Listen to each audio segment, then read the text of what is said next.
So, all right. So this is the next video up on Daniel's 8 for 80 deal on Buy Me a Coffee. Thank you, brother. I appreciate this. And I, in the way I've been doing this, I mentioned this in the last video in the beginning.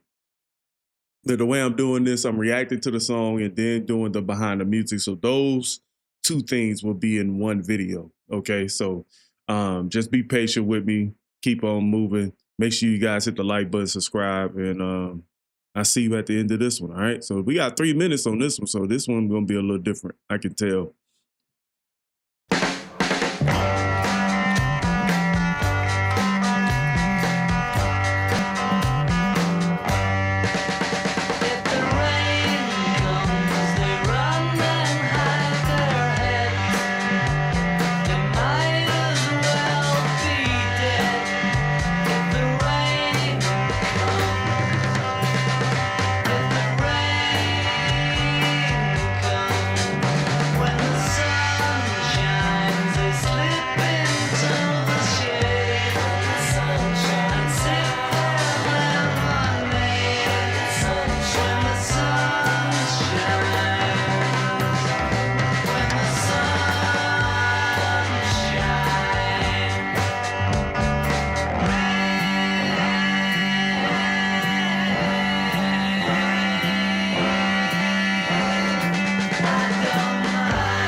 Am I out of line for saying that the Beatles harmonies kind of sound a little hypnotizing a little bit?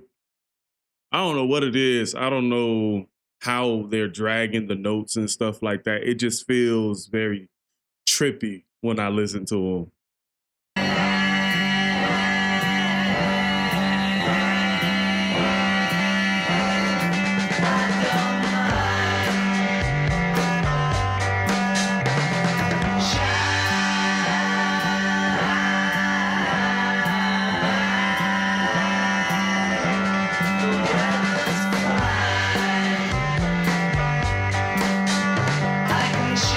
I just really noticed that bass.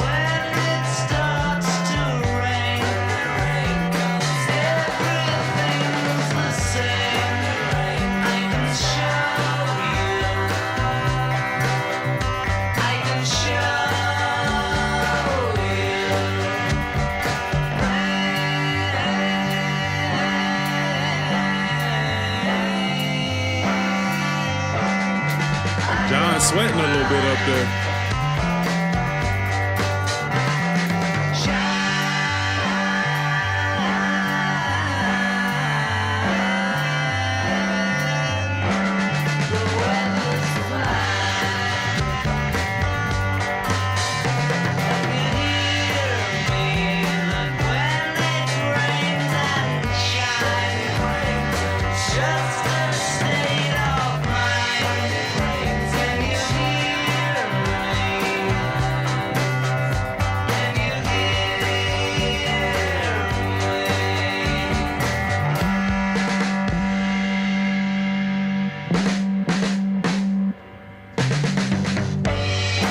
Back there just chilling, bro.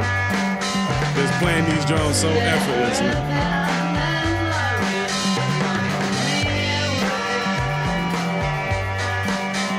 I ain't gonna lie, look, Paul looked a little pale in that shot.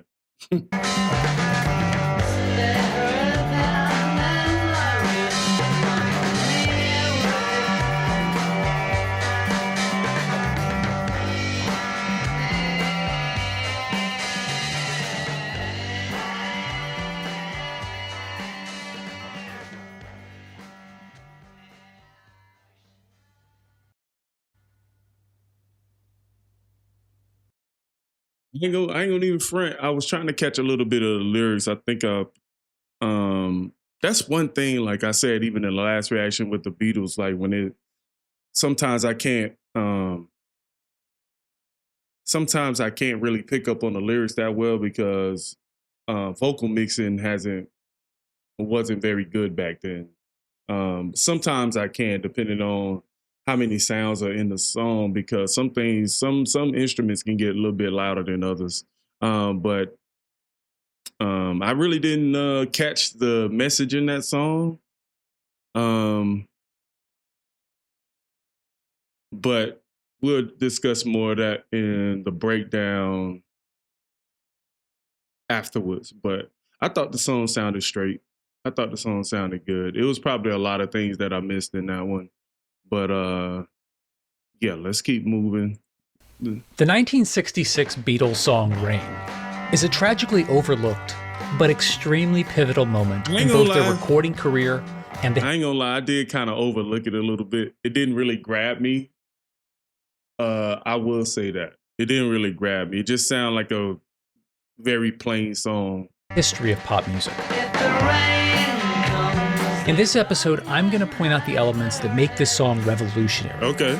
And as a fair warning, once I point them out, you can't unhear this.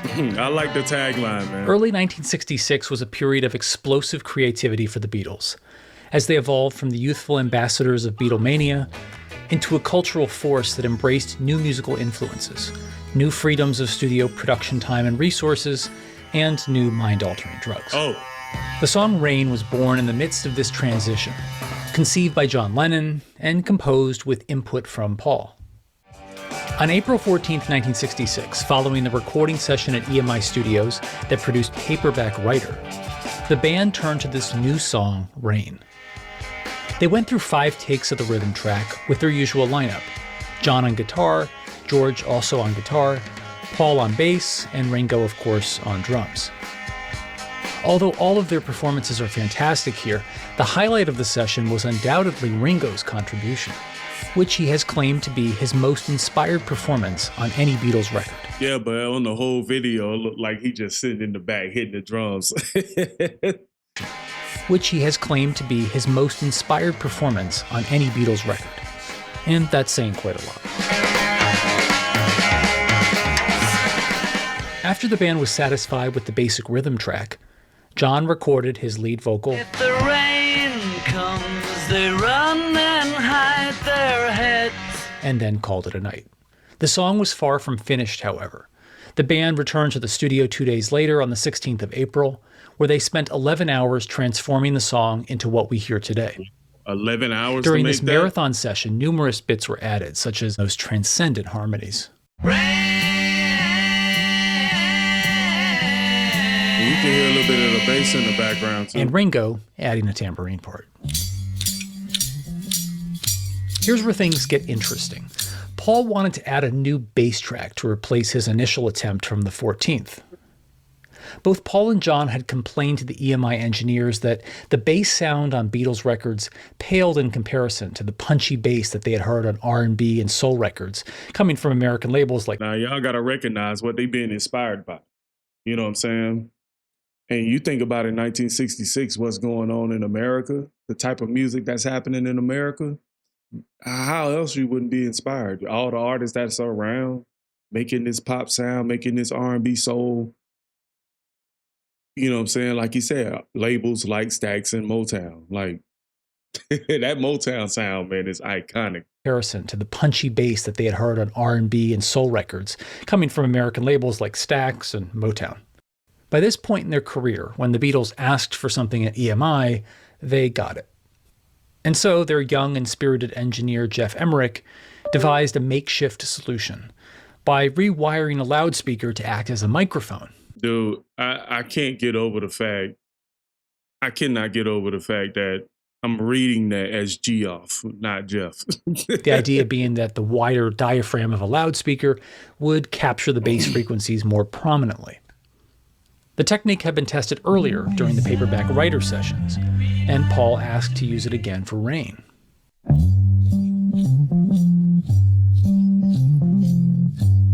Had a little bit of distortion to it. If the rain comes, they run and hide their heads. The next radical innovation is so subtle that you probably wouldn't notice it unless it were pointed out. And following Rain, it would become a staple in their bag of studio tricks. A week earlier, the band began work on their most experimental track to date, Tomorrow Never Knows, then called Mark I, an avant-garde psychedelic piece filled with tape loops, weird vocal effects, and tons of other unconventional elements. But that's for another episode. Yeah, please. During those sessions, the band had stumbled upon a studio technique that was fairly uncommon outside of novelty records, changing the speed of the tape to affect the key and tone of their sound. It had been used briefly the year earlier on Rubber Soul, when their producer George Martin recorded a keyboard solo at half speed, making it sound almost like a harpsichord when it was played back at full speed. But on Rain, they took this trick to a whole other level.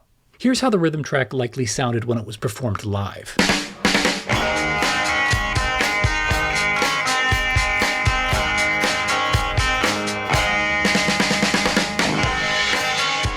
And compare it to the final version.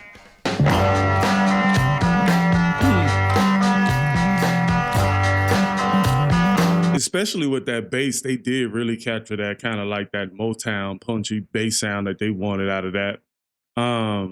Honestly, I would prefer either one of them. They both, the rhythm track on both of these actually sound good. Like, and compare it to the final version.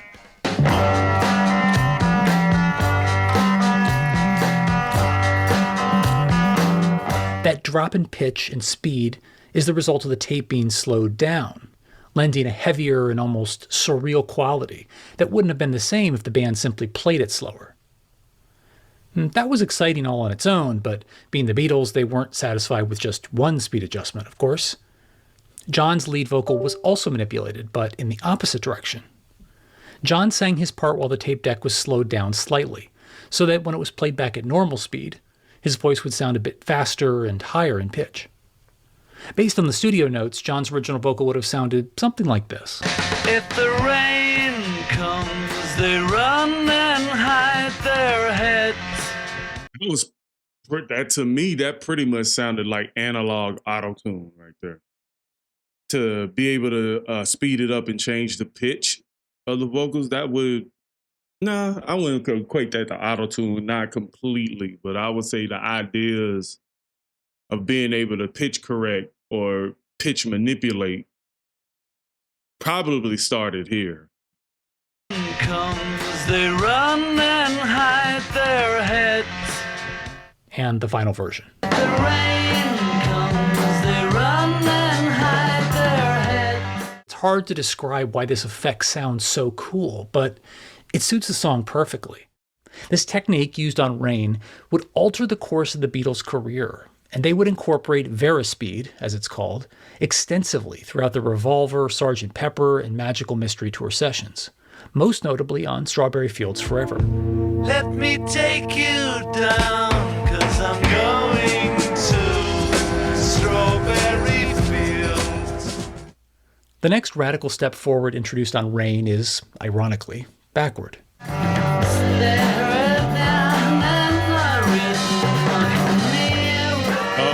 Here we go. There's a bit of a dispute in Beatles lore over who actually came up with the idea, but as is the case with many Beatles innovations, it was likely the result of a happy little accident. John claimed he had stumbled upon the idea at his home the night before the Rain session, after randomly playing a tape backward and realizing that the effect could be used intentionally.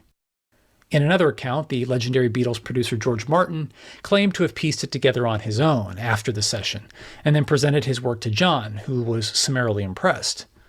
The truth, as is often the case, is probably somewhere in the middle. Pretty much. More importantly, though, let's examine how they did it. Here's the isolated backward vocals as we hear them in the outro of the song.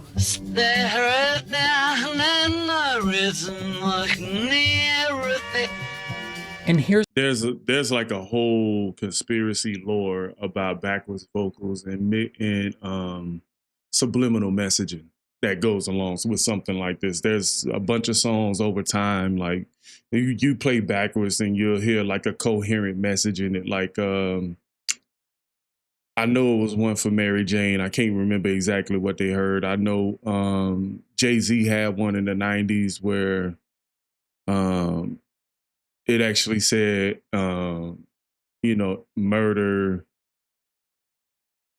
murder Jesus 666. Like there's a whole conspiracy theory about subliminal messaging and backwards vocals and all that stuff.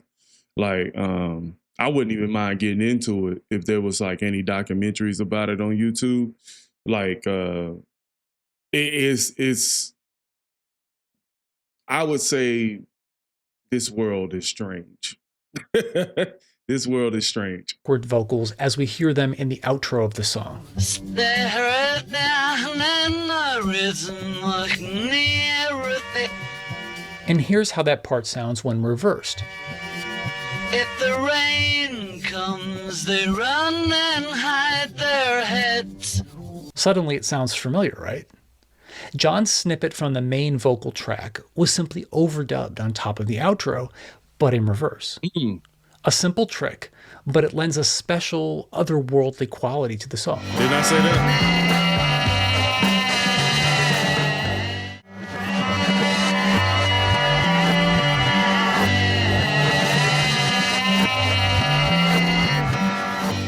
On a funny side note, when Rain was released in Japan, the album included a lyric sheet in Japanese and English, and someone attempted to guess what John was saying in this part, seemingly oblivious to the reverse effect.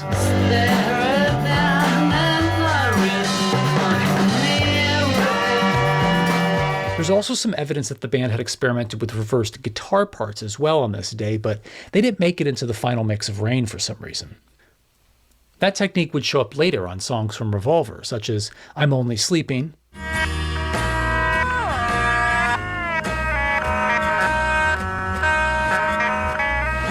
I ain't gonna lie, that sounds creepy. That sounds creepy. Like reverse sounds, like I'm not privy to the technique.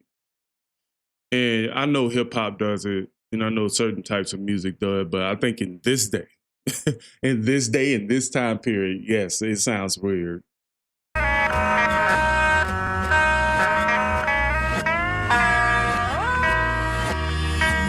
and Tomorrow Never Knows.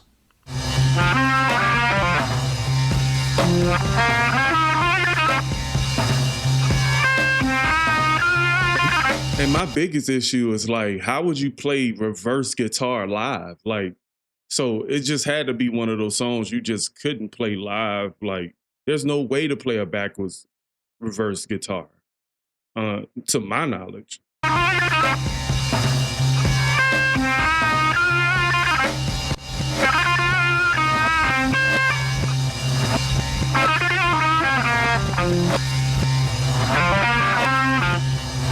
I can't understate how wild this innovation is.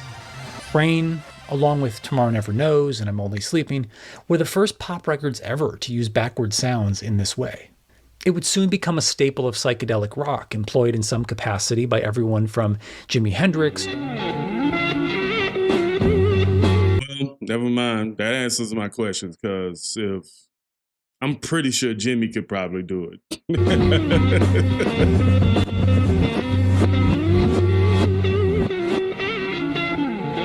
To the Red Hot Chili Peppers. Oh, so that is reverse guitar?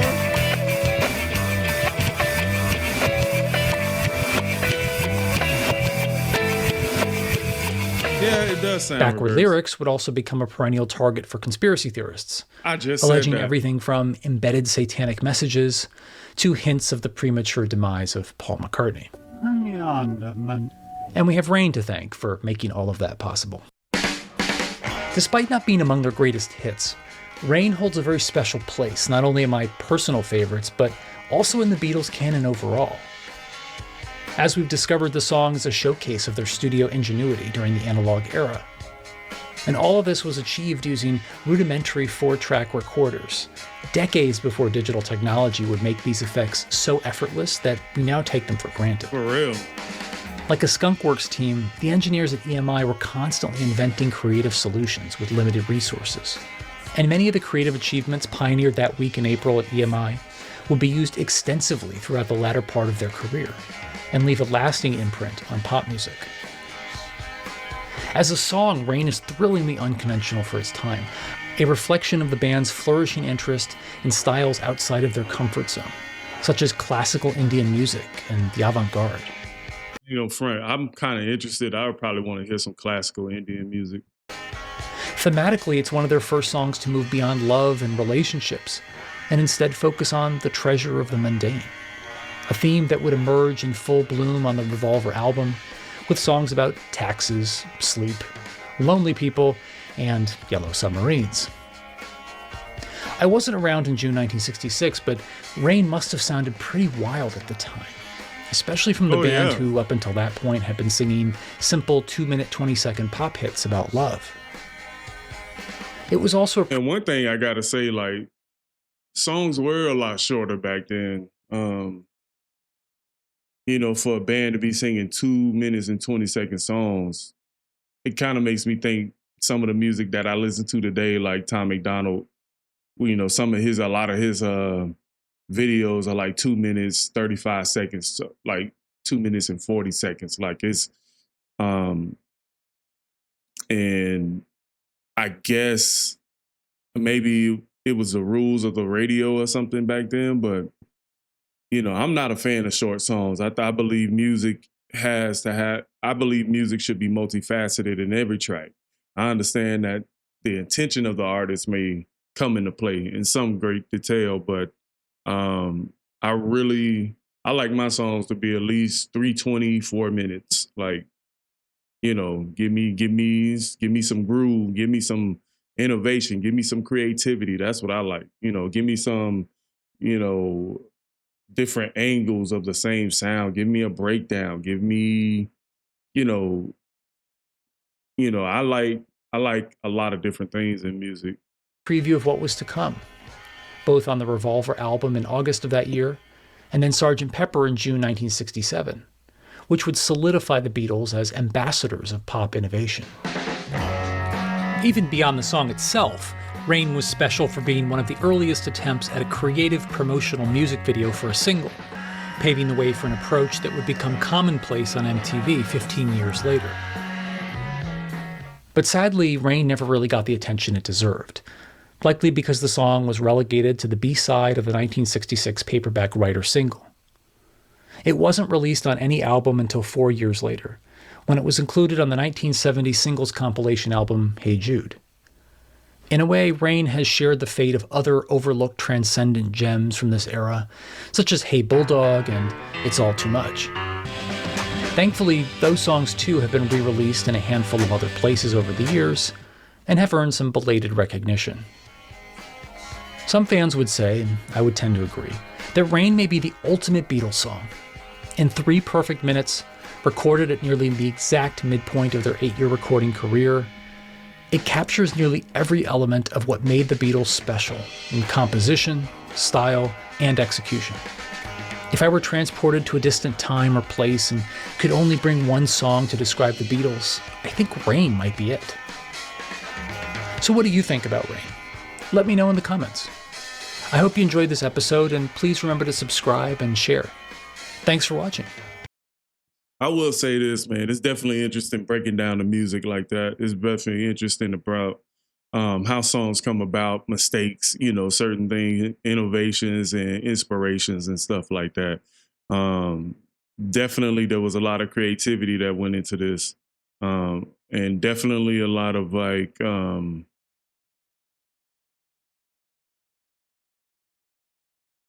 lot of the Beatles, like, just waking up with ideas and being able to execute. I think what makes this more masterful is that they had the people around them to help them execute a lot of their ideas. You know what I'm saying? So, you know, you're only as good as like the team of people that's around you, you know, and for the producer to just do these things effortlessly, I wonder sometimes, like, where did you learn these things from? You know, I was like, where did you learn these things? Like, where did you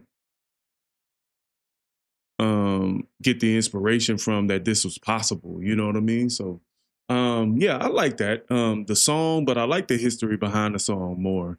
The song itself by itself, I can see why I was stuck on the B side of that. But at the same time, the history behind the song makes it holds more value than the actual song to me. So with that being said, going on to the next one. So we got the Beatles tax man. That's funny because in that last video, there was when he said they was moving on from relationships, they are talking about taxes and all this stuff like that. And it made me think about something that Andre 3000 said about rap. Like he said, man, I don't want to be doing rap music about colonoscopies. So I was like, dude, everybody will listen to anything you got to say about it. You know what I'm saying? Because you would probably have a creative spin on it that it would make us laugh or change our life forever. You know what I mean? So